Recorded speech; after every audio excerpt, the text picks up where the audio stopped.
Smart study ಅದ್ರ ಬಗ್ಗೆ ನಿಮ್ಮ ಒಪಿನಿಯನ್ ಏನು? Smart study is very much required. ಈಗ ತುಂಬ ಜನ ಹಾರ್ಡ್ ವರ್ಕ್ ಅಂತಾರೆ. ಸೊ ಬರೀ ಹಾರ್ಡ್ ವರ್ಕಿಂದ ಈಗ ನಾವು ಒಂದು ದೋಣಿನಲ್ಲಿ ಒಂದು ನದಿನಲ್ಲಿ ಹೋಗಬೇಕಾದ್ರೆ ನೀವು ಎಷ್ಟೇ ಜೋರಾಗಿ ರೋ ಮಾಡಿದ್ರು ಕೂಡ ಡೈರೆಕ್ಷನ್ ಇಲ್ಲ ಅಂದರೆ you will not reach your goal. So ಏನು ಸ್ಮಾರ್ಟ್ ಸ್ಟಡಿ ಅಂದರೆ ಏನು ಹೇಳಿ, ಸ್ವಲ್ಪ ಎಕ್ಸ್ಪ್ಲೇನ್ ಮಾಡಿ. ಸ್ಮಾರ್ಟ್ ಸ್ಟಡಿ ನಮಗೆಲ್ಲ ನಾವಂತೂ ನಮ್ಮ ಕಾಲೇಜು ಸ್ಕೂಲ್ ದಿನಗಳಲ್ಲಿ ನಮಗೆ ಹೇಳ್ಕೊಟ್ಟಿದ್ದು ಒಂದೇ, ಹಾರ್ಡ್ ವರ್ಕ್ ಮಾಡಿ ಅಂತ.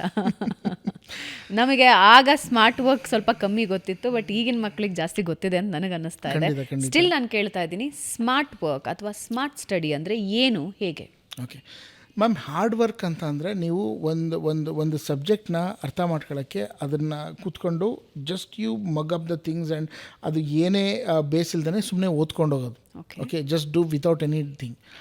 ಅದರಲ್ಲೇ smart work is certain kind of tricks, tips, techniques. ಅದನ್ನು ಅಪ್ಲೈ ಮಾಡಿದ್ರೆ you don't have to study the entire thing. ಈಗ ಫಾರ್ ಎಕ್ಸಾಂಪಲ್ ನಾನು ಒಂದು ಚಿಕ್ಕ ಎಕ್ಸಾಂಪಲ್ಸ್ ಗೊತ್ತಿದ್ದೀನಿ. ಒಂದು ನಮ್ಮ ಎಕ್ಸಾಮ್ನಲ್ಲೇ ಒಂದು ಕ್ವಶನ್ ಇತ್ತು, ಎಲ್ಲೆಲ್ಲಿ ನಾವು ಕ್ಲೋರೋಫ್ಲೋರೋಕಾರ್ಬನ್ಸ್ನ ಯೂಸ್ ಮಾಡಬೇಕು ಅಂತ. ಅದು ಒಂದು ಲಿಸ್ಟ್ ಕೊಟ್ಟಿದ್ದರು. ಅಲ್ಲಿಂದ ನನ್ನ ಸ್ಟೂಡೆಂಟ್ಸ್ ಎಲ್ಲ ಅದನ್ನು ಅನಲೈಸ್ ಮಾಡಿದವರು ಅದನ್ನು ಫುಲ್ ಒಂದು 30-40 ಡಿವೈಸಸ್ಗಳನ್ನ ರೆಡಿ ಮಾಡ್ಕೊಂಡು ಅದನ್ನು ಮಗಪ್ ಮಾಡಿಕೊಂಡು ತಯಾರಿ ಆಗ್ತಾಯಿದ್ರು.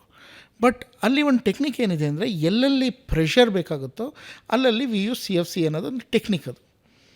ಅದನ್ನು we know that because we are expertised in that. ಆ ಟೆಕ್ನಿಕ್ ನಾವು ಹೇಳ್ಕೊಂಡ್ರೆ ಅವ್ರಿಗೆ ಯಾವುದು 30-40 ವಸ್ತುಗಳನ್ನ ಜ್ಞಾಪನ ಇಟ್ಕೊಳ್ಳೋ ಅವಶ್ಯಕತೆನೇ ಇರಲ್ಲ. They just have to know that thing. ಎಲ್ಲೆಲ್ಲಿ ಪ್ರೆಷರೈಸ್ಡ್ ಮೆಟೀರಿಯಲ್ಸ್ ಯೂಸ್ ಮಾಡ್ತಾರೋ ಅಲ್ಲೆಲ್ಲಿ CFC ಯೂಸ್ ಮಾಡೋದು. That is smart work. ನೀವು 3-4 ಗಂಟೆ ಸ್ಪೆಂಡ್ ಮಾಡೋ ಜಾಗದಲ್ಲಿ ಒಂದು 3-4 ನಿಮಿಷ ಸ್ಪೆಂಡ್ ಮಾಡಿದ್ರೆ you can go head and study other things.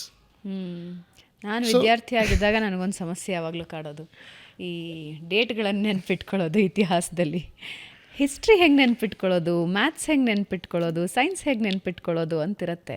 ಹೇಗೆ ನೀವು ಹೇಳಿದ್ರಿ ಸ್ಟೋರಿ ಟೆಲ್ಲಿಂಗಿಂದ ಜನರಿಗೆ ಅರ್ಥ ಮಾಡಿಸ್ಬಹುದು ಅಂತ. ಸಬ್ಜೆಕ್ಟ್ನ ಅರ್ಥ ಮಾಡ್ಕೊಳ್ಳೋದು ಹೇಗೆ? ಯಾಕಂದರೆ ಇವಾಗ ನೀವೇ ಹೇಳಿದ ಹಾಗೆ ನನಗೆ IAS ಆಗಬೇಕು ಅಂತ ಒಂದಿದ್ರೆ ಸಾಕು, IAS ಆಗ್ತೀರಾ ನೀವು ಅಂತ. ಸಬ್ಜೆಕ್ಟ್ ಸ್ಟಡಿ ಹೇಗೆ? Ma'am, it is all depend on a technique. ನೀವು ಸ್ಮಾರ್ಟ್ ವರ್ಕ್ ಹೇಳಿದ್ರಲ್ಲ, ಅದ್ರ ಜೊತೆ ನಾನು ಲಿಂಕ್ ಮಾಡಿ ಹೇಳ್ತೀನಿ. It's called mind mapping. Mapping ಏನದು? ಮೈಂಡ್ ಮ್ಯಾಪಿಂಗ್ ಅಂದರೆ ನೀವು ಎಲ್ಲದನ್ನು ಒಂದು ಮ್ಯಾಪ್ ಥರ ಕ್ರಿಯೇಟ್ ಮಾಡಿಕೊಂಡ್ರೆ so you can have a memory for a long time. ಈಗ ಬುಕ್ಸನ್ನು ಇಲ್ಲ ನೋಟ್ಸನ್ನು ನೀವು ನೋಟ್ಸ್ ಥರ ಓದ್ದಾನೆ, ಸುಮ್ಮನೆ ಟೆಕ್ಸ್ಟ್ ಥರ ಓದ್ದಾನೆ, you have to create stories or images in that. Okay, ಒಂದು ಕಾನ್ಸೆಪ್ಟ್ ಆಗ್ತಾಯಿದೆ. ಈಗ ಫಾರ್ ಎಕ್ಸಾಂಪಲ್ ನೀವು ಹಿಸ್ಟ್ರಿ ಕೇಳಿದ್ರಿ. ಹಿಸ್ಟ್ರಿನಲ್ಲಿ we just have to remember names and ಯಾವ ಕಿಂಗ್ ಬಂದ, ಯಾವ ಇಯರಲ್ಲಿ ಬಂದ, ಏನೇನು ಮಾಡ್ದ, ಅದೆಲ್ಲ ಒಂದು. But if you create a story out of it. ಈಗ ನಾವು ಫಾರ್ ಎಕ್ಸಾಂಪಲ್ ಅಕ್ಬರ್, ನಾವು ಹಿಸ್ಟ್ರಿ ಬುಕ್ಸಲ್ಲಿ ಮೊಘಲ್ಸಲ್ಲಿ ಅಕ್ಬರ್ ಬಗ್ಗೆ ಓದಿದ್ದೀವಿ. ಅದೇ ನಾವು ಜೋಧ ಅಕ್ಬರ್ ಮೂವಿ ನೋಡಿದ್ದೀವಿ. ಅಲ್ಲಿ we remember the movie more than what we have read because that is in the form of a picture. Okay, ಆ ರೀತಿ picturisation and making image in the mind is called as mind mapping. ಪ್ರತಿಯೊಂದು ಸಬ್ಜೆಕ್ಟ್ಗೂ mind maps ಮಾಡೋದು ಭಾಳ important. Photographic memory. Exactly. Okay, so ನನ್ನ ಸ್ಟೂಡೆಂಟ್ಸಿಗೆ ಹೇಳೋದು ಅಂದರೆ, ನೀವು 100 ಪೇಜಲ್ಲಿರೋ ಇನ್ಫಾರ್ಮೇಷನ್ನ 5 ಪೇಜ್ಗೆ ಕಂಪ್ರೆಸ್ ಮಾಡ್ಕೊಂಡ್ರೆ, if you do it you will remember it for A more time. Okay, ನೀವು ಅದನ್ನು ಭಾಳ ಸಮಯದವರೆಗೂ ಜ್ಞಾಪನ ಇಟ್ಕೋಬೋದು. ಆ್ಯಂಡ್ ಅದನ್ನು ನೋಡ್ತಾ ಇದ್ದರೆ ನಿಮಗೊಂದು ಪಿಕ್ಚೋಗ್ರಫಿಕ್ ಮೆಮೊರಿ ಬಂದೇ ಬರುತ್ತೆ. ಎಕ್ಸಾಮಿನೇಷನ್ ನೀವು ಕಣ್ಮುಚ್ಕೊಂಡ್ರೆ it will come to your mind. It will come that's a mind mapping technique. ಆ ಥರ ತುಂಬ ಟೆಕ್ನಿಕ್ಗಳಿರ್ತವೆ that obviously the experts will teach the students. ಆ ರೀತಿ ಒಂದು ವರ್ಕ್ ಮಾಡೋದನ್ನೇ ನಾವು ಸ್ಮಾರ್ಟ್ ವರ್ಕ್ ಅಂತ ಕರಿತೀವಿ.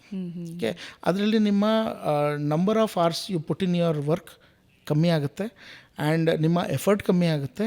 ಆ್ಯಂಡ್ ಜನರಲಿ ಈ ಪಂಚವಾರ್ಷಿಕ ಯೋಜನೆ ಮಾಡ್ಕೋತಾರೆ ಸ್ಟೂಡೆಂಟ್ಸ್ ಬಂದ್ಬಿಟ್ಟು 5 ವರ್ಷದವರೆಗೂ ಪ್ರಿಪ್ರೇಷನ್ ಆಗ್ತಿರ್ತಾರೆ. ಅದು ಖಂಡಿತ ಒಳ್ಳೆಯದು ಅಲ್ಲ ಆ್ಯಂಡ್ ಬೇಕಾಗೂ ಇಲ್ಲ. 5 ವರ್ಷ ನೀವು ಮಾಡೋಕ್ಕಾಗಲಿಲ್ಲ ಅಂತಂದರೆ ನೀವು ಬೇರೆ ಕೆಲಸ ನೋಡೋದು ಒಳ್ಳೆಯದು. Okay, so you are not made for this. So